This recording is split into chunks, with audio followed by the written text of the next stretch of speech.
Welcome to my channel math with Swapan sir. আমরা আলোচনা করছিলাম এলিগেশনের অঙ্ক নিয়ে। এলিগেশনের অঙ্কগুলো পরীক্ষাতে খুব সহজে সমাধান করা যায়, যাতে সময়টাও কম লাগে এবং 100% সঠিকভাবে অঙ্কটা করাও যায়। তাহলে দেখা যাক, আলোচনায় আসি আমরা। কি বলেছে প্রথমের অঙ্কটাতে? খাঁটি দুধের সাথে কি অনুপাতে জল মিশিয়ে ক্রয় মূল্যে বিক্রয় করলেও 25% লাভ হবে। তাহলে এখানে দুটো জিনিস কি কি আছে? দুধ আছে আর দুধের সাথে জল মেশাচ্ছে। দুধের ক্রয় মূল্যটা আমরা ধরে নিলাম 100 টাকা। জলের ক্রয় মূল্যটা 0।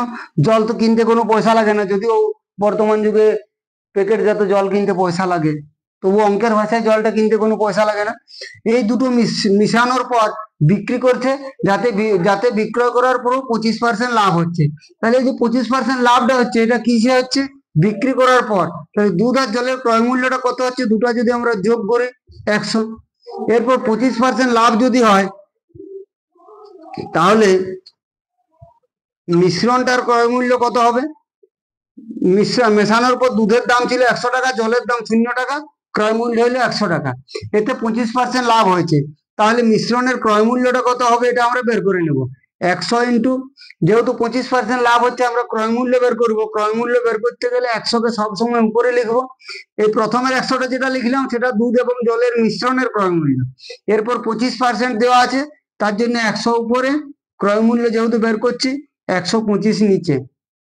কাটাকাটি করব। 25 20 5 সরি 25 4 100, 25 5 125, 5 20 100, অর্থাৎ 80 টাকা। তাহলে দুধের ক্রয় মূল্য আমরা কত পেয়েছিলাম? 100 টাকা। জলের ক্রয় মূল্য কত হলো? 0 টাকা।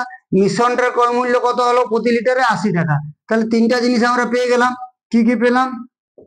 দুধ, জল। দুধের ক্রয় মূল্য কত ধরেছিলাম আমরা? 100 টাকা। জলের ক্রয় মূল্য কত? 0 টাকা। দুটো মেশানোর পর যে ক্রয় মূল্যটা হচ্ছে, সেটা কত? দুটো মিশ্রণের ক্রয় মূল্য প্রতি লিটারের হচ্ছে 180 টাকা। এরপর আমরা কোনি বিয়োগ করে নেব। 80 এবং 0 বিয়োগ করলে হবে 80, 100 এবং 80 বিয়োগ করলে কত হবে? 20।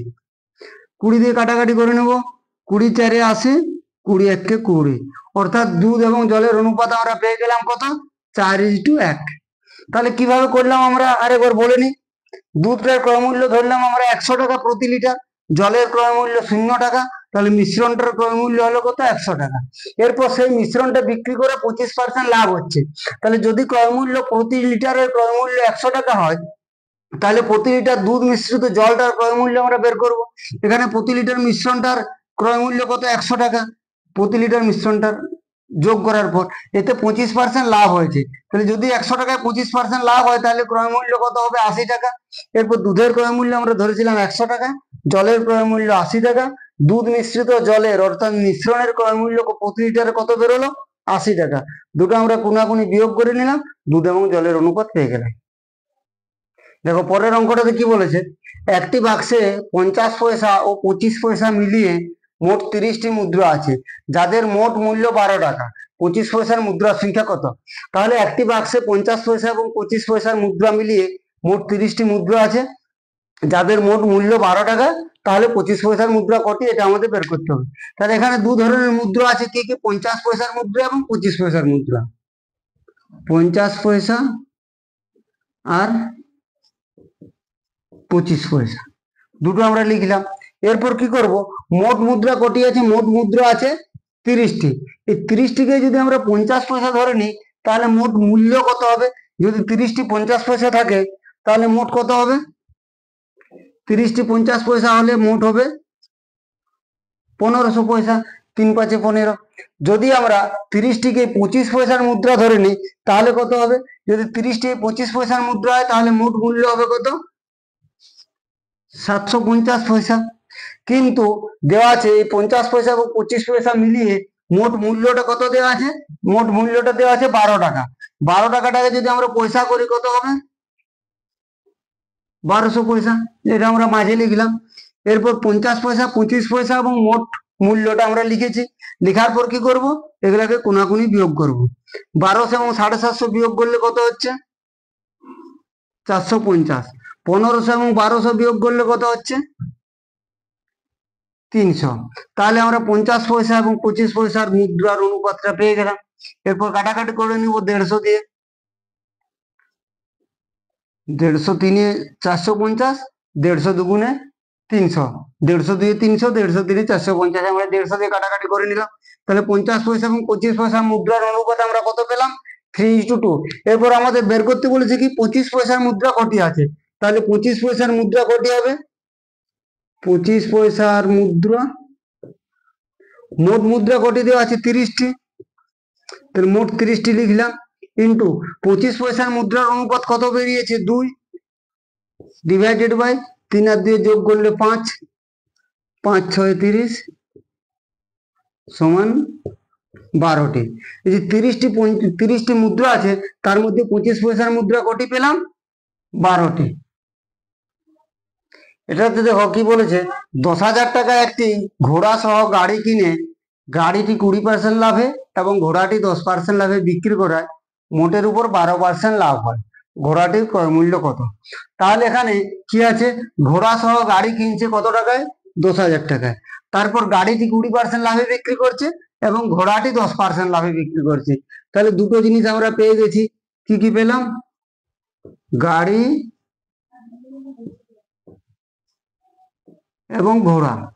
গাড়িটি বিক্রি করছে কত 20% লাভে, অর্থাৎ ক্রয় মূল্য যদি 100 টাকা হয় বিক্রয় মূল্য কত হবে 20% লাভ হলে 120 টাকা। ঘোড়াটি বিক্রি করছে 10% লাভে, তাহলে ক্রয় মূল্য যদি 100 টাকা হয় বিক্রয় মূল্য কত হবে 10% লাভ হচ্ছে যেহেতু 110 টাকা।